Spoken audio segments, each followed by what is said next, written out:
Nunca imaginó que un marco dorado pudiera sostener una verdad capaz de sacudirle la vida entera. Carla llegó a la mansión con las manos temblando, llena de anuncios arrugados, sueños ahogados y una niña de 4 años a la que apenas había podido ofrecer una merienda decente aquella mañana. Entró para pedir trabajo. Se quedó petrificada frente a un retrato. La casa estaba en silencio como si se tratara de un museo de silencios. Grandes cortinas que absorbían el mundo, pasamanos de caoba brillando bajo la luz controlada, alfombras que amortiguaban los pasos como si quisieran proteger algo eterno. En el recibidor, sobre una consola negra, una fila de retratos vigilaba la entrada. Rostros serios, sonrisas trabajadas, ascendientes que parecían mirar hacia un futuro que ya estaba escrito en la sala.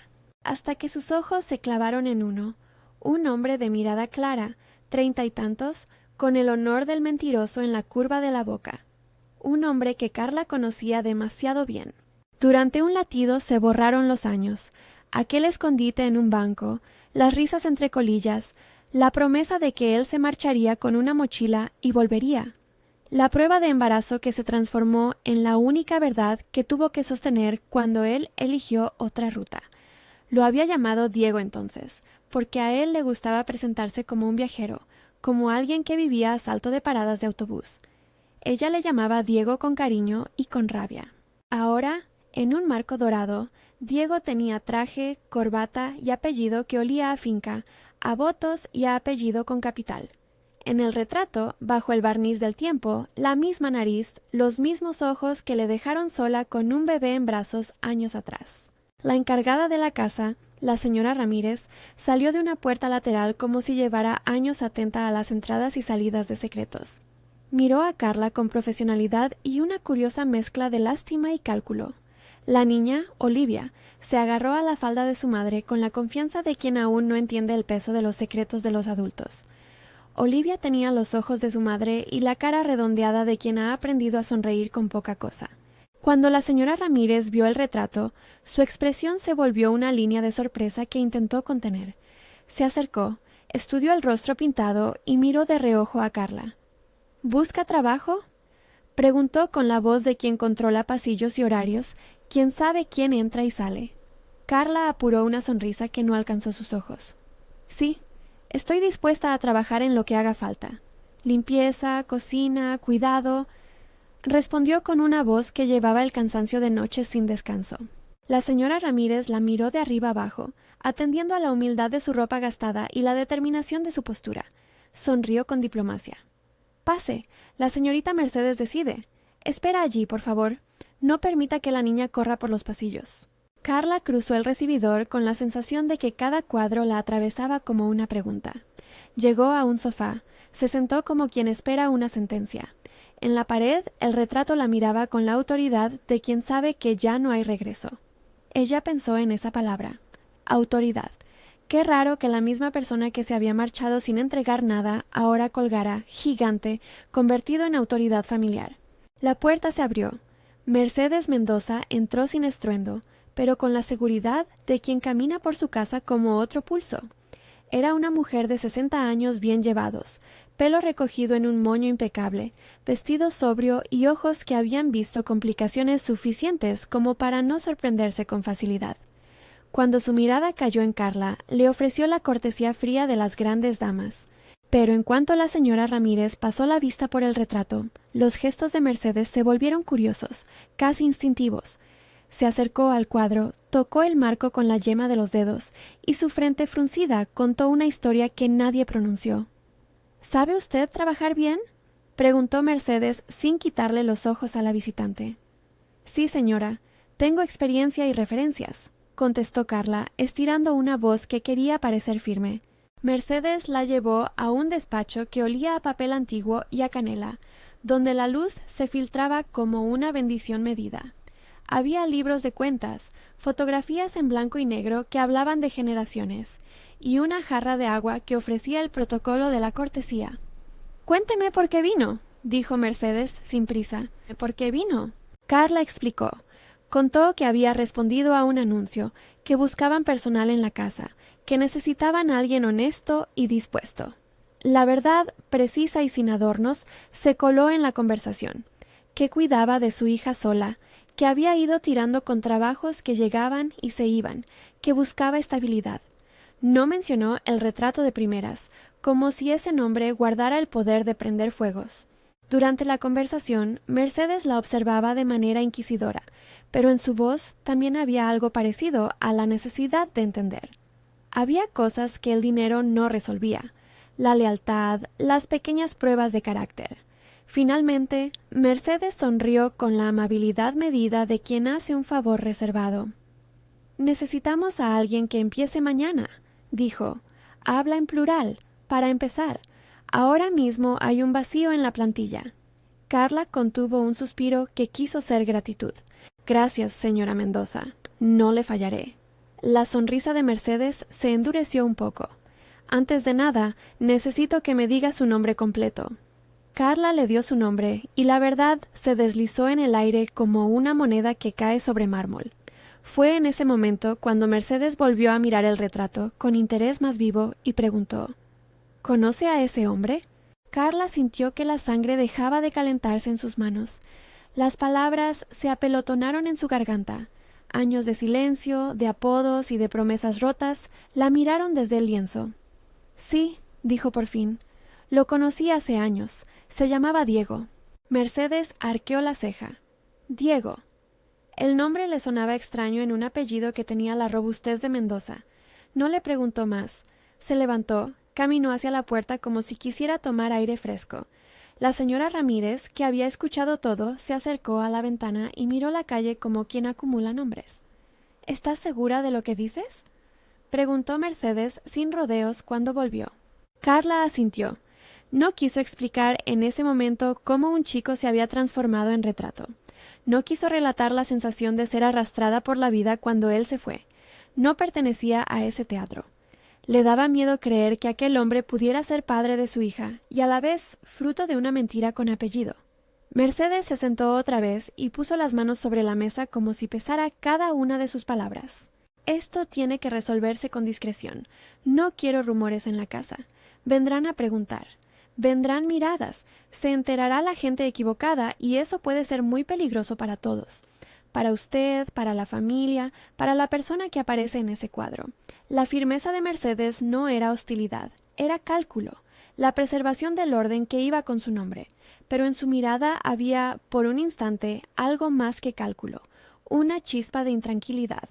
«Necesito pruebas», dijo. «No puedo basarme en recuerdos.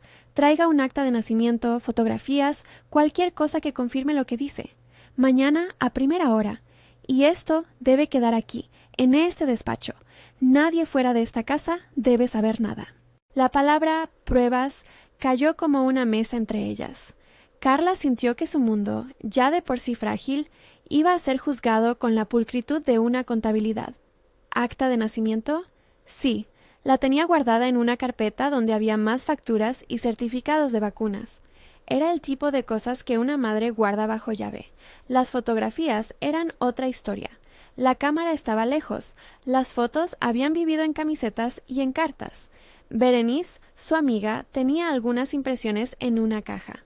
Hacía años que no veía fotos sueltas, pero sabía que si alguien la llamaba prostituta o estafadora, nadie le devolvería la dignidad con un gesto.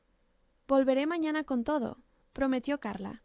Mercedes asintió, pero antes de que la conversación terminara, la mujer mayor añadió una advertencia que no sonó como amenaza, más bien como protección mal entendida.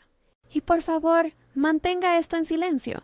Por ahora, nadie más de la casa debe saberlo, ni siquiera la señorita Isabela, y sobre todo que no se corra la voz en la calle. Cuando algo así se filtra, se vuelve una maquinaria difícil de parar». La frase quedó flotando. En una casa grande, con celdas de servicio y plantas que parecían absorber rumores, pedir silencio era una orden con ecos. La señora Ramírez, que había pasado toda la vida entre vajillas y confidencias, recordó a Carla con una mirada extraña, como si hubiera visto historias parecidas. Sus labios se apretaron en un gesto que decía: «Lo haremos por usted», pero sus ojos dejaban entrever la otra cara. La servidumbre, aunque leal, nunca estaba libre de cuchicheos. Carla salió de la mansión con un papel que comprobadamente le daba esperanza y una punzada de vergüenza. En la calle, el sol le golpeó la cara y recordó la edad de Olivia. La hipoteca que parecía un monstruo que devoraba las semanas. El trabajo de media jornada que le pagó lo justo. La vida se le presentaba como una cuerda tensa que se sostenía solo por su empeño. Y sin embargo, ahora, al sostener aquel papel con la promesa de trabajo, había una posibilidad: estabilidad para Olivia. Tener un techo que no se tambaleara cada mes. Y la posibilidad más íntima de mirar de frente al hombre que la había abandonado. Antes de que pudiera organizar los pasos siguientes, su teléfono sonó. Era Berenice. La amiga aparecía siempre en los momentos decisivos, como un timbre de compañía. —¿Qué ha pasado? —preguntó Berenice en cuanto Carla contestó. —Me han dicho que vuelva mañana con pruebas —contestó Carla, tratando de sonar firme. —¿Pruebas? ¿De qué? Carla le contó lo del retrato, la sensación de que el tiempo estaba frente a ella con traje y apellido. Le contó cómo Mercedes había pedido discreción y pruebas. Berenice no pudo contener una mezcla de incredulidad y rabia. —Vaya, así que resultó que tu vieja historia tiene un marco y una casa —dijo Berenice con lengua filosa, pero su voz se quebró en ternura. —¿Y no vas a avisar a nadie? ¿Ni siquiera a mí? Carla respiró. Berenice era su refugio. Habían compartido alquileres, turnos y pañales. Berenice entendía que en aquel caso la discreción tenía la forma de un escudo necesario. —No puedo. Mercedes lo pidió —dijo—. Tiene razón en algo. Si se entera la prensa o la familia de él, se arma un circo. Y eso no quiero. Necesito hablarle en privado. Quiero respuestas. Berenice resopló, y con la voz de quien siempre encuentra soluciones, dijo: —Vale, mañana te llevo esas fotos que tengo. Tengo fotos viejas, ¿recuerdas? En la caja que guardé cuando te mudaste. También puedo llevarte algo que esté mejor. La copia del acta que rellenamos cuando nacía la niña. Mis padres guardan esas cosas por si acaso. Hay amistades que se revelan en los detalles pequeños. Berenice recordaba gestos, fechas, dónde estaban las cajas. Esa fidelidad era lo que había mantenido a Carla en pie en los peores inviernos. Aceptó la ayuda con una mezcla de gratitud y vergüenza. La vida no había sido justa con ella, pero tenía aliados. Esa noche, en su humilde vivienda, con una lámpara de mesa que parecía gastar la electricidad en el último rincón de la habitación, Carla buscó en la caja vieja. Olivia recogía galletas hechas con prisa y miraba dibujos animados con la concentración de quien absorbe la ternura del mundo sin pedir nada a cambio. La casa tenía muebles de segunda mano, una nevera que a veces respiraba con ruidos extraños y fotos pegadas con celo en la pared. Allí estaban los retratos pequeños. Una instantánea suya con Diego, tomada en una noche sin plan. Otra, donde la barriga se notaba bajo un vestido barato. La foto de la mano pequeña de Olivia cuando tenía apenas semanas. Las imágenes eran como ventanas rotas, por donde pasaba la esperanza y la furia al mismo tiempo. Mientras preparaba la carpeta con las copias, pensó en lo que pediría cuando volviera a la mansión. No pretendía dinero ni concesiones. Quería una explicación. Quería que le miraran a ella y a su hija como algo más que un rumor. Quería que la certeza de la paternidad le devolviera algo de ese derecho a una vida compartida que nunca le ofrecieron. No estaba buscando una salvación romántica. Sabía que los afectos se reconstruyen con gesto y con tiempo. Quería, sobre todo, que Rodrigo, si de verdad era él, asumiera la responsabilidad. Quería que su hija no creciera con la versión oficial de un padre que no existía. En el barrio, la vida seguía su curso implacable. Gente que barajaba billetes, niños que jugaban en la plaza con una pelota desinflada, el panadero que gritaba el precio de la barra. Los vecinos miraban a Carla con curiosidad y con la familiaridad de quien sabe que la dignidad no se compra en una sola visita.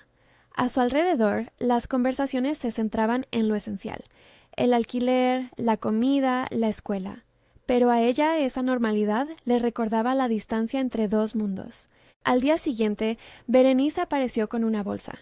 Traía fotos, la copia del acta de nacimiento que había guardado por si acaso, algunas cartas viejas que Diego había dejado atrás. Eran pruebas, eran fragmentos de una vida que necesitaba ser reconocida. Juntas repasaron cada documento, las pequeñas diferencias, las manchas de café en las esquinas que hablaban más de noches de vigilia que de perfección.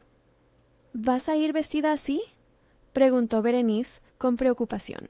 Carla llevaba puesto un vestido sencillo, limpio, pero no nuevo. El tipo de ropa que no hace ruido pero tampoco distrae. Había recortado el camuflaje de la pobreza con un poco de plancha y una sonrisa. Berenice insistió en una chaqueta que se ajustara mejor, en un pañuelo que ocultara los remiendos. «No quiero que piensen que estoy intentando engañar a nadie con un disfraz», dijo Carla. «Solo quiero presentar hechos». Berenice asentía. Sabía que la apariencia importaba en esa casa de espejos, y en cierta medida la apariencia también le servía a Carla para sostener una coraza que la ayudara a estar erguida frente a los Mendoza. El regreso a la mansión fue una procesión de pequeñas decisiones. Tomar el autobús que pasaba por la avenida elegante, en la que los coches parecían deslizarse con más calma, atravesar la verja de hierro y mirar la entrada como quien atraviesa una frontera. Olivia, con una trenza que Berenice le había hecho con paciencia, llevaba una camiseta con una mancha de helado en la esquina. A Carla le dolía la idea de que su hija pudiera sentirse ajena en ese lugar, así que le hacía guiños constantes para que se tranquilizara. La niña, ajena al peso de los adultos, tarareaba una canción y observaba las estatuas del jardín con el asombro de quien descubre cosas grandes en un día cualquiera. A la entrada, la señora Ramírez les recibió como si la espera hubiera sido bien calculada. Era evidente que la casa funcionaba en circuitos de silencio y que ella era una de las guardianas. Llamó a la puerta del despacho y Mercedes apareció con la misma postura impecable, aunque esta vez su expresión era más intensa. Se acercó, miró a Olivia como quien intenta rastrear la genética en un rostro ajeno, y luego miró a Carla con una mezcla que oscilaba entre la tensión y la compasión. No pronunció su nombre. La invitó a pasar con la elegancia de quien no quiere hacer escándalo. ¿Trajo lo que le pedí?, preguntó Mercedes. Carla depositó la carpeta sobre la mesa con dedos temblorosos. Era una ofrenda humilde, fotocopias, cartas, una fotito recortada de un billete de memoria. Mercedes las recibió con la misma minuciosidad de siempre. Abrió la hoja, leyó la letra, comparó rostros, buscó coincidencias. A su lado, la señora Ramírez observaba en silencio, haciendo un inventario de lo que la casa necesitaba ahora. Discreción, orden y quizá una reparación de algo que ya no admitía más negligencia. Cuando Mercedes llegó a la foto donde aparecía Diego con una camiseta raída, su mirada se detuvo. Miró el acta de nacimiento de Olivia, leyó el nombre de su hijo y la fecha. Las piezas encajaban como cuando uno intenta armar un rompecabezas con prisa. La certeza se apareció como una luz fría. No dijo nada de inmediato. La habitación se llenó de ese silencio que pesa antes de un veredicto. «Lo aceptaré como trabajador por el momento», dijo Mercedes con voz medida, «pero esto no puede salir de aquí, y quiero que se someta a una comprobación de identidad, no por desconfianza personal, sino por orden familiar. Si lo que dice es cierto, eso implica responsabilidades». Carla asintió, conteniendo un llanto que no era solo emoción, sino también el alivio de ser reconocida. Había traído la prueba, y la prueba había funcionado. Pero Mercedes no era ingenua. Sabía que las pruebas no cambian sentimientos, solo los hechos. Por eso insistió en la discreción y en la formalidad de un procedimiento que, aunque simple, era el rito que ponía límites entre la vida sin apellido y la que ese apellido prometía. «Mañana a primera hora», continuó Mercedes. «Entretanto, no lo cuente a nadie. Yo misma haré las averiguaciones necesarias. Quiero evitar escándalos. Y por favor, no deje que la niña se pasee por los pasillos sola. Aquí hay mucho que proteger». La frase resonó como una bendición condicionada. Carla se levantó para irse, con la sensación de haber dado un paso enorme y a la vez frágil. Caminó hacia la puerta, tomó a Olivia de la mano, y al cruzar la sala notó que las miradas de las criadas se entrelazaban en pequeños comentarios que desaparecían cuando la señora Ramírez estaba cerca. La casa era un organismo vivo. Respiraba y protegía, pero también controlaba.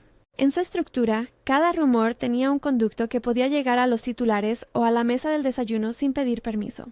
Fuera, la tarde había cambiado de color. La avenida que separaba el barrio modesto de la zona rica parecía un abismo social, aunque los pasos fueran los mismos. Carla se sentó en un banco, miró a Olivia jugar y pensó en lo que reclamaría al día siguiente. No quería destruir la vida de nadie, ni quería que su hija se convirtiera en un trofeo de reconciliación instantánea. Lo que buscaba era un acto mínimo, reconocimiento y responsabilidad. Si Rodrigo se merecía la posibilidad de formar parte de la vida de su hija, debía demostrarlo con hechos, no con palabras. Esa noche no durmió. Dobló y alisó fotos como quien reordena el pasado para presentarlo en una vitrina. Berenice, fiel, pasó por su casa a medianoche con más fotocopias y con la voz cansada de quien ha mirado demasiadas noches de insomnio. «Tendrás que repetir esta historia muchas veces», dijo Berenice con la sinceridad certera de una amiga. «Y no será para gustarle a todos. La verdad tiene efectos secundarios». Carla asintió. Sabía que la verdad no era una cura, sino un inicio. Era un desbloqueo de puertas que habían estado cerradas por generaciones. Y mientras empacaba las cosas, en su pecho, una voz íntima le recordaba que no podía dejar que la vida de Olivia dependiera de la voluntad de otro para existir con dignidad. Tenía que velar por su hija independientemente de lo que sucediera en los retratos colgados en paredes que olían a madera balsámica. A la mañana siguiente, antes de salir, Olivia se acercó a su madre y la abrazó con esa certeza de la infancia pura. «Mamá, ¿volverás cuando el hombre ese esté en la foto?», preguntó con la ingenuidad que no pretende herir. Carla la miró con la ternura de quien cree que las respuestas perfectas no existen, pero que la honestidad sí. «Sí, pequeña, voy a hablar con él», dijo, «pero no sé qué pasará. Solo sé que tendremos que ser fuertes». Olivia asintió como si esa explicación bastara. Para ella, la vida era sencilla: la mano de su madre y una merienda justa. Para Carla, la vida tenía la complejidad de una maquinaria social en la que una simple ficha podía mover el tablero entero. Subieron al coche que les acercó de nuevo al portón. Esta vez, la incertidumbre no era la misma. Había documentación, un plan, la compañía de Berenice que aguardaba en el barrio por si se la necesitaba. Al atravesar la verja, notaron que algo había cambiado. El coche del prometido de la familia, un Mercedes oscuro, estaba aparcado cerca de la entrada, aunque eso podía ser casual. ¿O no? La casa tenía nombres en movimiento. Los rumores suelen llegar antes que las personas, y en esos segundos su imaginación se llenó de escenarios. Rodrigo bajando del vehículo encara la escena. Rodrigo nunca llega y alguien da la cara por él. Rodrigo aparece convertido en otro hombre, recio, dispuesto a dar explicaciones. La señora Ramírez abrió la puerta con idéntica pulcritud. Al verla entrar con Olivia, la servidumbre se ordenó como una pequeña ciudad. La mirada de algunas empleadas fue rápida, buscando en las caras de Carla señales de victoria o derrota. En uno de sus movimientos, la señora Ramírez se inclinó hacia Mercedes y le susurró algo que pareció causar una arruga nueva en el rostro de la matriarca. Luego, Mercedes anunció que se reunirían en la sala principal. Carla dejó que la luz de la casa la envolviera. Había llegado el momento de las pruebas y de las preguntas. La sala, grande como un teatro íntimo, guardaba un silencio expectante. En una esquina, el retrato la miraba con la imperturbabilidad de siempre. Cerca del cuadro, una mesa con té y una bandeja de galletas decorativas parecía ofrecer hospitalidad y también juicio. Mercedes la recibió con una cortesía que ya no se esforzaba en ocultar. Había en su rostro la decisión de quien sabe que, cuando se mueven las piezas familiares, las consecuencias alcanzan a todos. «He revisado sus documentos», dijo Mercedes. «Hay consistencia, pero antes de tomar cualquier decisión, quiero hacer una llamada. Esta casa se rige por ciertas normas, y si lo que dice se confirma, habrá que tomar las medidas pertinentes. No serán medidas judiciales, al menos de mi parte. Serán medidas de responsabilidad personal. Si él es padre, lo tendrá que demostrar públicamente. No puedo permitir que los sentimientos de un hombre joven desordenen la casa ni la reputación de mi familia». Carla escuchó cada palabra como si fuera una campana. Sabía que responsabilidad venía cargada de significados económicos, sociales, éticos. No esperaba que Mercedes les ofreciera una absolución. Solo quería curiosidad de parte de quien ostentaba la autoridad, y en esa curiosidad había algo valiente, un paso hacia el reconocimiento. De pronto, la ventana se abrió y un viento suave movió las cortinas, como quien despeja una escena para que entre la verdad. En el silencio que siguió, la servidumbre se mantuvo atrás, atenta, respetuosa. En la puerta, la figura de la señora Ramírez parecía un guardián que había cambiado la agenda de su día para sostener un momento. Nadie preguntó cómo reaccionaría Rodrigo, ni siquiera cómo se llamaba en realidad. Había una expectación contenida, como la de quien espera la primera nota de una melodía que anuncia un nuevo acto. Mientras Mercedes tomaba el teléfono para hacer una llamada, la mirada de Carla se posó en el retrato una vez más. El hombre enmarcado sonreía con la naturalidad del que había usado su sonrisa para convencer y luego marcharse. En la mente de Carla, esa sonrisa ya no era inocua. Era el símbolo de una vida partida y de la posibilidad de recomponerla. Debía estar preparada para todo, para que él negara, para que corriera, para que de verdad hablara, pero también estaba dispuesta a no dejar que la verdad se perdiera en retóricas ajenas. Cuando terminó la conversación telefónica, Mercedes cerró la agenda y miró a Carla con una mezcla distinta, determinación y una chispa de humanidad que parecía venir de más adentro que la mera gestión de una casa.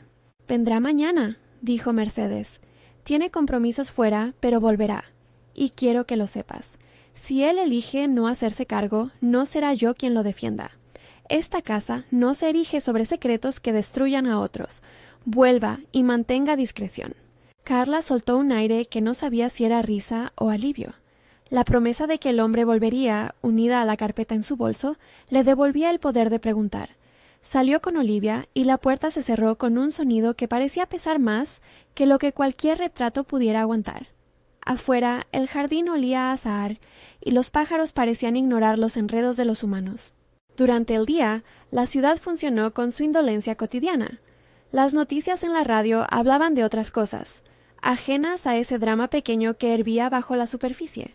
Carla paseó por el barrio haciendo recados, cuidando de que Olivia tuviera la merienda, buscando la normalidad que tanto necesitaba.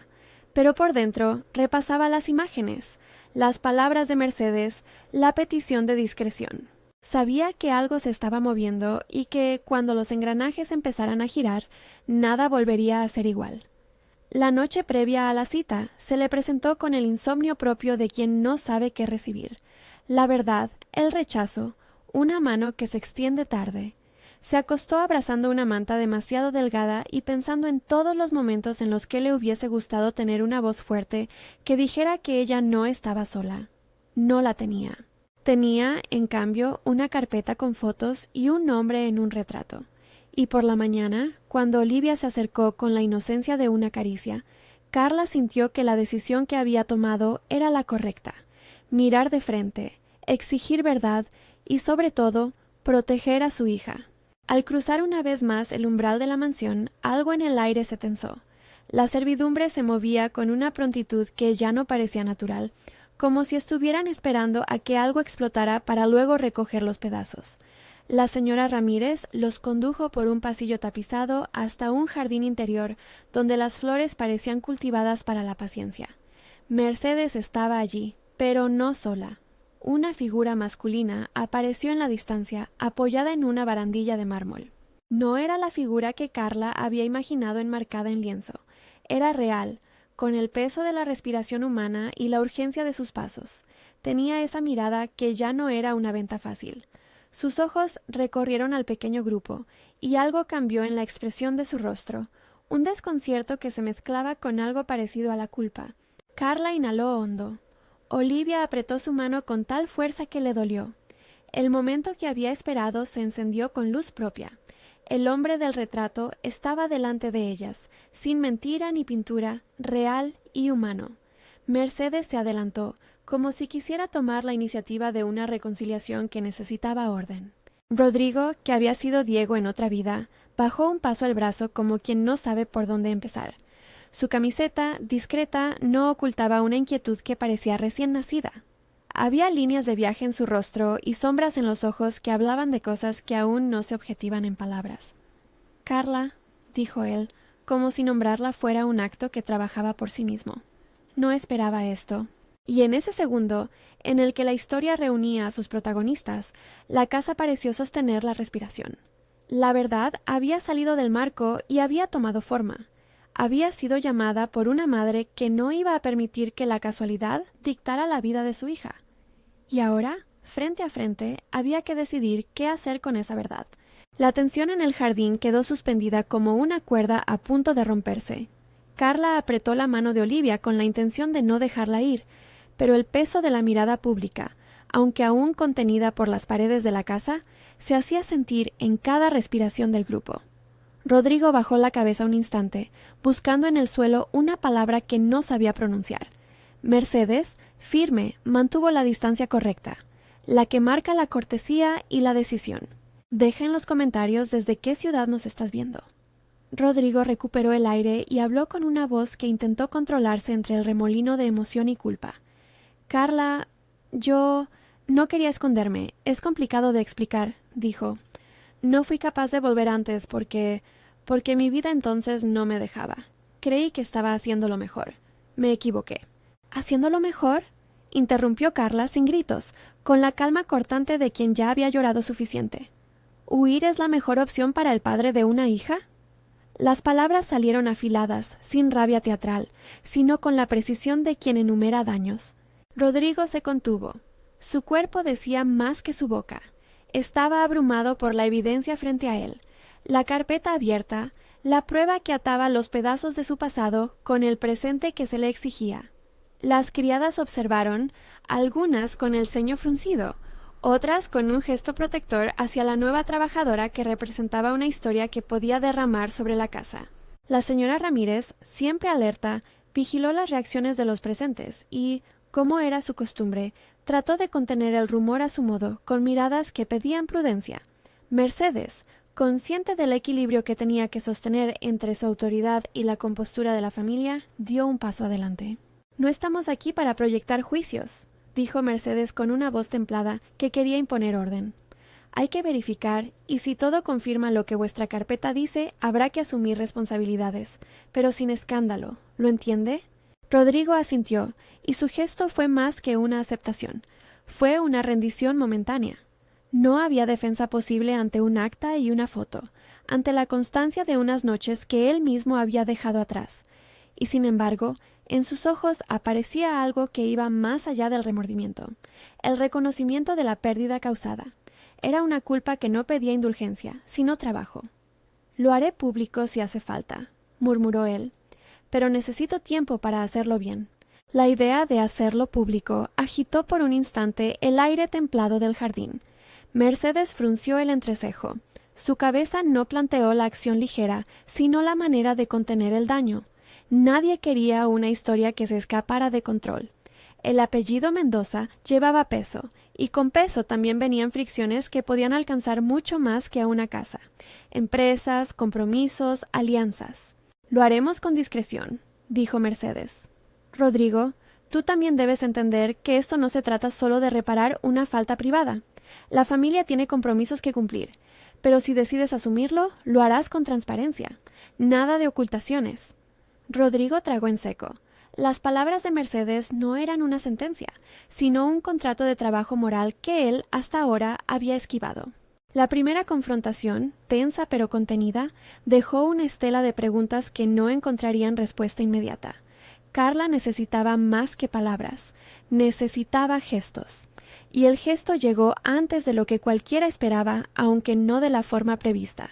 Olivia, inquieta por la seriedad de los adultos y por el extraño olor a té y a conversaciones de mayores, comenzó a sentirse mal. Primero fue un frío que le cruzó la frente, luego un temblor que hizo que su sonrisa infantil se apagara. Se apoyó en la falda de su madre y dijo con voz débil: «Mamá, me duele la cabeza». Carla notó enseguida que algo no iba bien.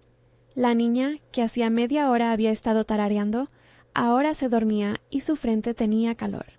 Miró a Rodrigo con una pregunta muda que pedía ayuda. El temor en sus ojos obligó a la casa a moverse con una urgencia que no admitía protocolos. «Trae agua», ordenó Mercedes con un tono que combinaba la calma y la rapidez. La señora Ramírez acudió con prontitud, sosteniendo un paño húmedo. Rodrigo se acercó sin pensarlo, con manos que no sabían si tocar o no. Sus dedos, sin embargo, rozaron la frente de Olivia como si quisiera comprobar lo que sus ojos ya confirmaban. Había fiebre alta. «Tenemos que llevarla al hospital», dijo Carla sin intención de esperar las formalidades. «¿Quién nos trae el coche?» Fue Rodrigo quien tomó la iniciativa. Sacó el móvil, pidió explicaciones confusas sobre la dirección de un hospital cercano y ofreció traer su propio coche. No dijo nada sobre su vida empresarial ni sobre su compromiso. En ese momento, la prioridad era otra: la niña con fiebre. Aún así, su actuación fue un primer acto de servicio que nadie esperaba. Salieron en el coche de Rodrigo, las manos de Carla temblando mientras sostenía a Olivia contra el pecho. Fue un trayecto breve, tenso, en el que las luces de la ciudad parecían parpadear en una secuencia que marcaba urgencia. En la clínica de urgencias, la espera fue un compás largo, apenas interrumpido por la sucinta profesionalidad del personal médico. No era momento para dramatismos, era momento para hechos. La sala de urgencias olía a desinfectante y a paciencia. El llanto de otros niños componía el telón de fondo. Rodrigo, que hasta poco antes se sentía como un extranjero en su propia vida, se movió con torpeza compasiva. Habló con la enfermera, preguntó por los síntomas con una seriedad nueva y permaneció al lado de Carla como un pilar incómodo pero presente. Olivia fue controlada y, tras unas horas de observación, diagnosticada con una infección viral que requería medicación y reposo. Nada grave, dijeron los médicos con la calma que consuela, pero sí lo suficiente para que una madre soltera viera en ello una amenaza a su estabilidad. El alivio, sin embargo, fue tibio. La vulnerabilidad de la niña había acercado a dos desconocidos que ahora compartían una noche de confesiones no planeadas. En la sala de espera, entre folletos y máquinas de café, las conversaciones se hicieron más sinceras. Rodrigo dejó escapar, en voz baja, fragmentos de su historia. Contó que su apellido había sido una losa demasiado pesada, que su padre esperaba que continuara un legado que para él, entonces, era un corsé. Dijo que huyó para encontrar un respiro, que la mochila, la vida de viaje y los trabajos precarios le habían permitido evitar el peso de ser quien se esperaba que fuera. No justificó nada. Habló con crudeza sobre su cobardía. Carla lo escuchó con la atención que da la necesidad. Su hija estaba bien, pero también sentía que esa noche debía servir para algo más que curar fiebre. Necesitaba respuestas que fueran más que promesas al oído. Necesitaba que Rodrigo comprendiera la magnitud del daño. «Perdóname si sueno dura», le dijo a Rodrigo en un momento de silencio. «No busco humillarte. Busco que me mires y me digas si vas a quedarte o no. No por mí, sino por Olivia. No quiero palabras bonitas que se las lleve el viento. Quiero hechos». Rodrigo la miró y en su rostro se dibujó una determinación incipiente. Había sido llamado a responder no ante terceros, sino ante la mirada exacta de su hija. Y la responsabilidad, por primera vez, pesó más que la vergüenza. «Si quieres hechos, tendrás hechos», contestó al fin.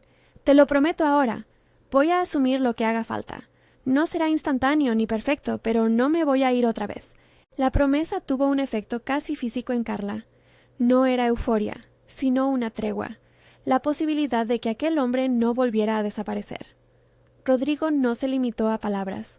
Al día siguiente, y sin hacer escándalo mediático, comenzó a presentarse en el barrio. Pagó parte de la medicación, organizó con la escuela de Olivia la documentación necesaria para la baja, y sobre todo, acudió a las visitas con coherencia. Fueron gestos pequeños, pero constantes.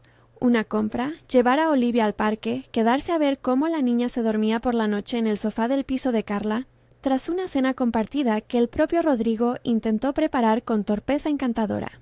La noticia de la presencia de Rodrigo en la vida de su hija no tardó en filtrarse en los pasillos de la mansión.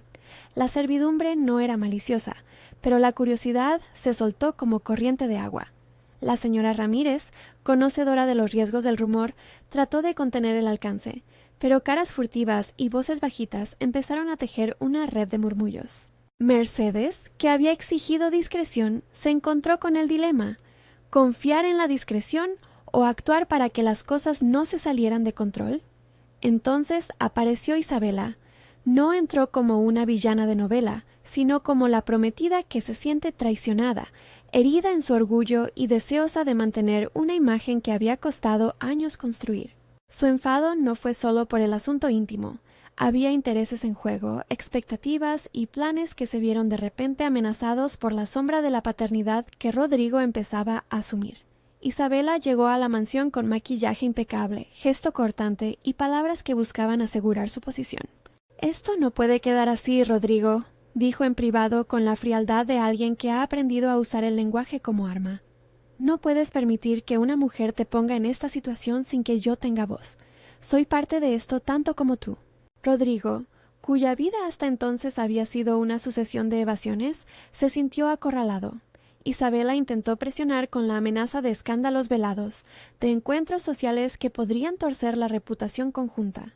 No ofreció violencia directa, sino el tipo de chantaje sutil que huele a mesas rotas y alianzas perdidas. No voy a permitir que utilices a una niña para tus maniobras, respondió Rodrigo con un tono que buscaba firmeza. Si tienes algo que decir, dilo con claridad. Yo estoy dispuesto a asumir lo que me corresponde, y no permitiré que me obligues a elegir entre mi hija y mi responsabilidad. Isabela, sorprendida por la firmeza imprevista, retrocedió. Había pensado que Rodrigo seguiría siendo el muchacho que esquiva consecuencias. En cambio, encontró a alguien que se estaba poniendo en pie por primera vez. Su reacción fue doble. Por un lado, la rabia.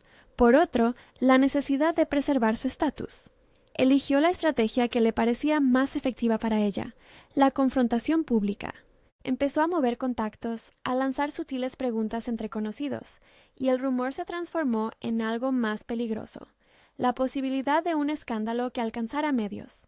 Rodrigo, consciente de la tormenta que se aproximaba, decidió no esperar. Habló con Mercedes y le comunicó su intención de afrontar la situación públicamente y de romper el compromiso con Isabela si ella no aceptaba una separación civilizada. Mercedes, que por un momento dudó entre la preservación del apellido y la justicia, tomó una decisión decisiva. La familia debía marcar la agenda para que el daño no llegara a desbordarse. Si Rodrigo va a hablar, que lo haga desde la verdad, dijo Mercedes con voz firme.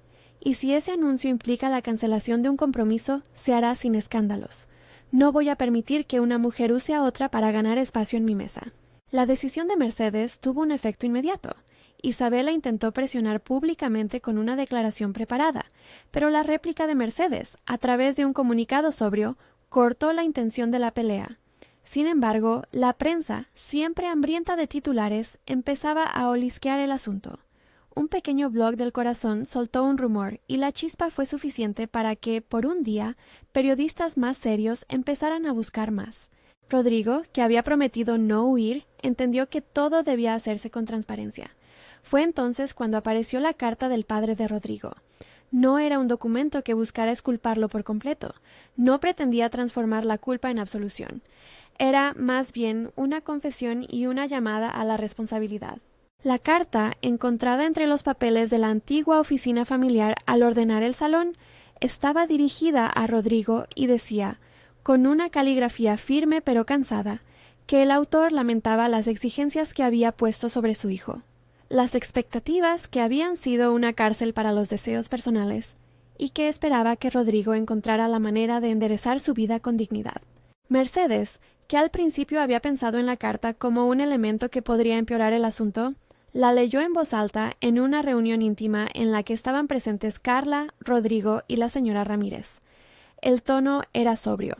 El texto no justificaba la huida, pero ofrecía contexto.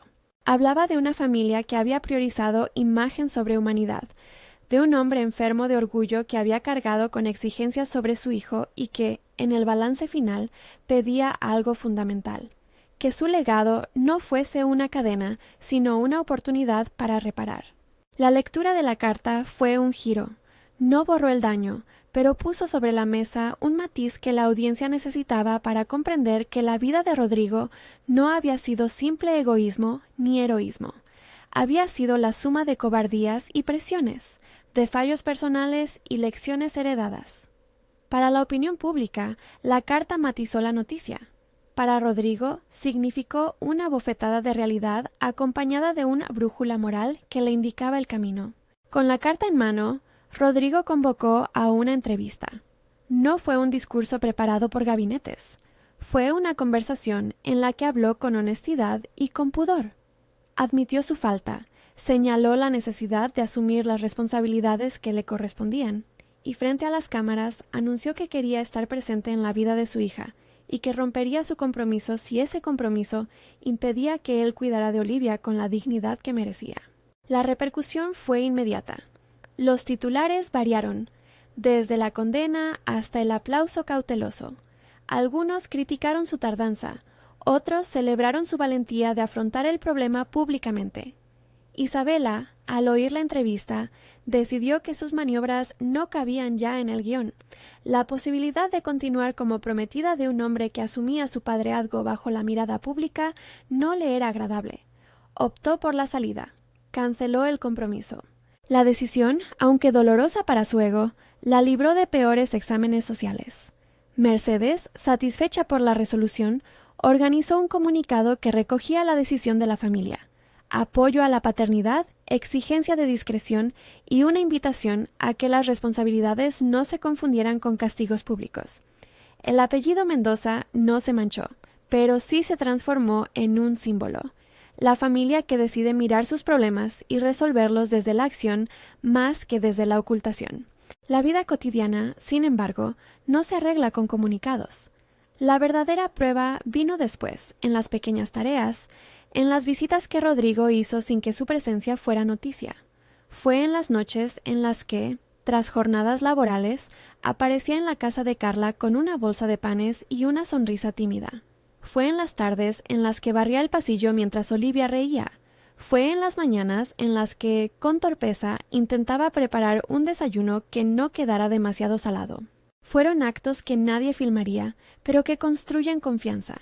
Llevar a Olivia al parque, ayudarla con una manualidad, llevar al cajero el pago de una factura cuando a Carla le faltaba tiempo. No todo fue armonía. Hubo retrocesos, discusiones por la crianza, por la manera de organizar la economía, por los silencios que a veces se transformaban en ausencias. Rodrigo tropezaba, en orgullo, en dudas, y necesitaba ser paciente, recibir un tirón de orejas y volver. La redención no fue una línea recta, fue una escalera con escalones altos y pasos dudosos, con momentos de caída y luego de levantarse.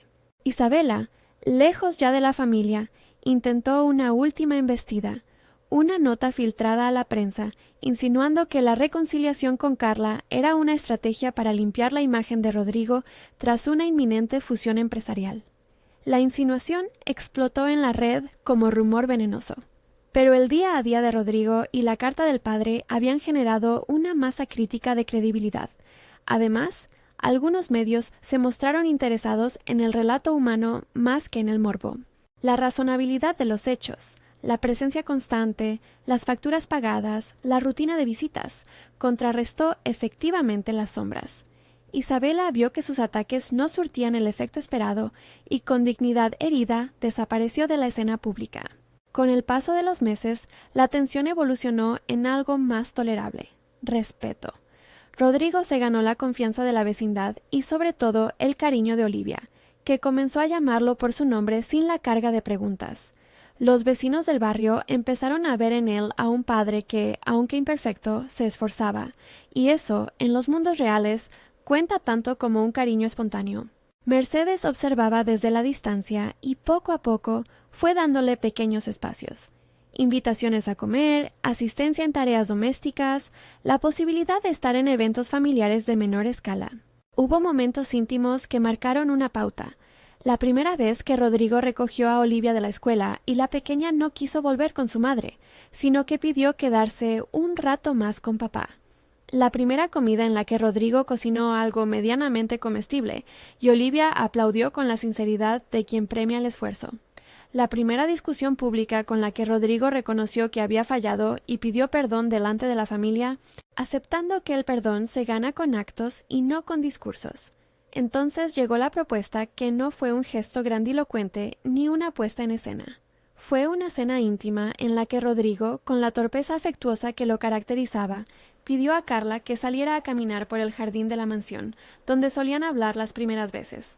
Las luces eran tenues y el retrato, ese retrato que dio inicio a todo, estaba allí, en la sala, pero cubierto con una tela clara. No era un gesto de olvido, sino un acto simbólico. Reconocer el pasado sin permitir que su presencia definiera el presente. En el jardín, entre sombras y olor a azahar, Rodrigo tomó las manos de Carla. «No quiero que esto parezca un rito barato», dijo con franqueza. «No quiero prometer cosas que no puedo sostener. No pido que te cases conmigo por obligación, ni que aceptes un cuento perfecto. Pido tiempo y el derecho a demostrarte día tras día que no volveré a huir. Quiero estar en la vida de Olivia y quiero estar en la tuya si me lo permites. Propongo un compromiso, vivir juntos como una familia que cuesta construir. Si al cabo de un tiempo no cumplo, estarás en tu derecho de marcharte. Si cumplo, te pediré que hagas conmigo lo que estimes justo. Carla, que había aprendido a no idealizar a los salvadores, que había visto la redención como un trabajo y no una gracia instantánea, escuchó. Sus ojos, que habían aprendido a medir promesas, se llenaron de algo que no era certeza, sino posibilidad.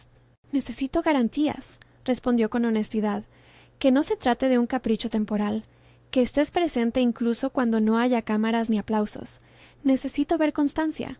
¿Puedes darme eso? Rodrigo asintió sin titubeos. Lo daré, con mis actos. Y si en algún momento soy indigno de tu confianza, entenderé tu decisión. No hubo anillo que describiera un mundo perfecto. Hubo una firma simbólica, un pequeño arreglo floral que Rodrigo le entregó a Carla, una promesa firme y una decisión que ambos aceptaron con cautela.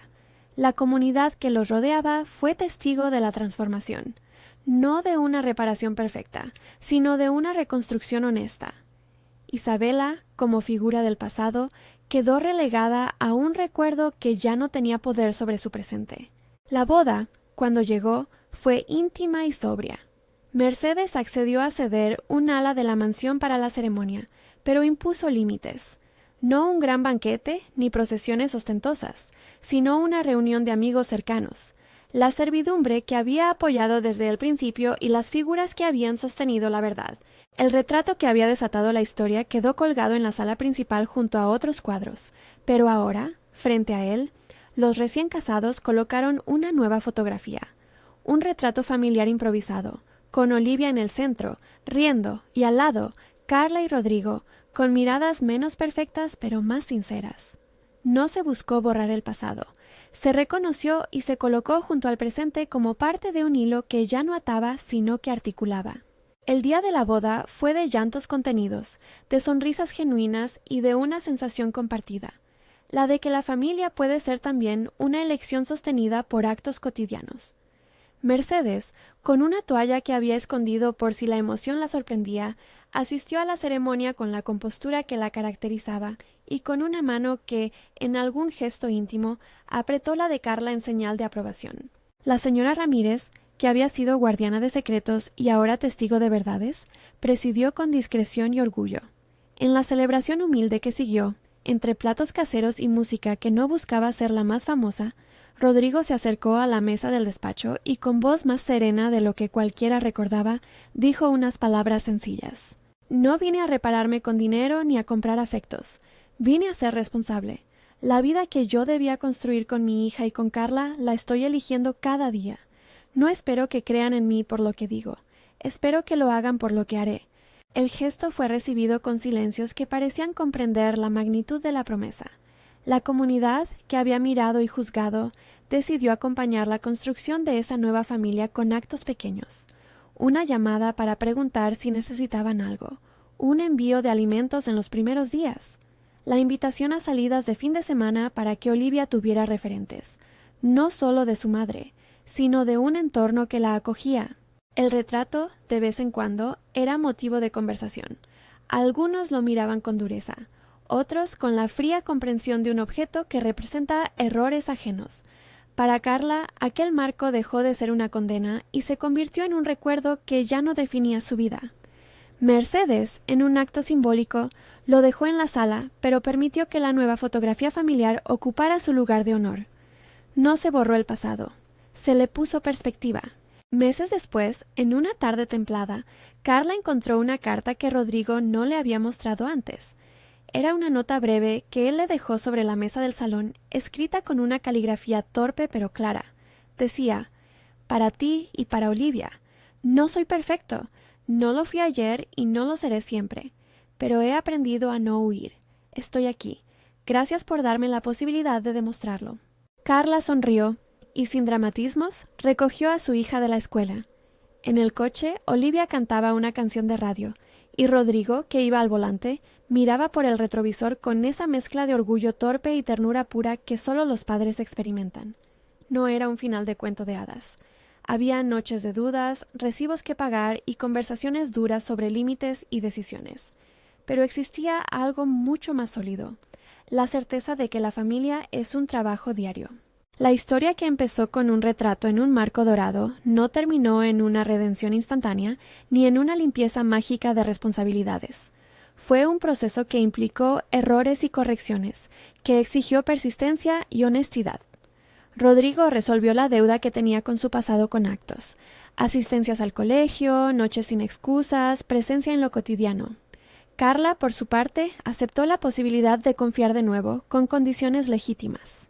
Olivia, en su inocencia, fue el eje que permitió que dos adultos se recalibraran. La última escena que quedó en la memoria colectiva fue simple: la nueva foto familiar, colgada orgullosa en la sala, debajo del retrato antiguo. No era un reemplazo para borrar, era un testimonio de que la verdad, cuando se enfrenta con responsabilidad, puede transformar los marcos. La mansión, que tanto había protegido apariencias, había aprendido a sostener verdades humanas. Y la servidumbre, que había sido guardiana de secretos, se mostró ahora como testigo de una reconstrucción que requería tiempo y voluntad. La vida siguió, con sus tropiezos y sus alegrías. No todo quedó resuelto al ritmo de una canción, pero la presencia sostenida de Rodrigo y la decisión de Carla de no aceptar menos que la coherencia marcaron un rumbo nuevo. La casa, que inicialmente había representado el pasado, se convirtió en escenario del presente, una posibilidad de que los errores no fueran una sentencia, sino una llamada a la responsabilidad. Si algo quedó claro para todos fue esto: un retrato en la pared puede detonar una verdad, pero lo que salva o condena no es la imagen en el marco, sino los actos que siguen al descubrimiento. Y en esa elección de actos, en esa repetición diaria de presencia, se construyó la familia que, al final, eligió quedarse. Valora esta historia del 0 al 10 y suscríbete para más relatos.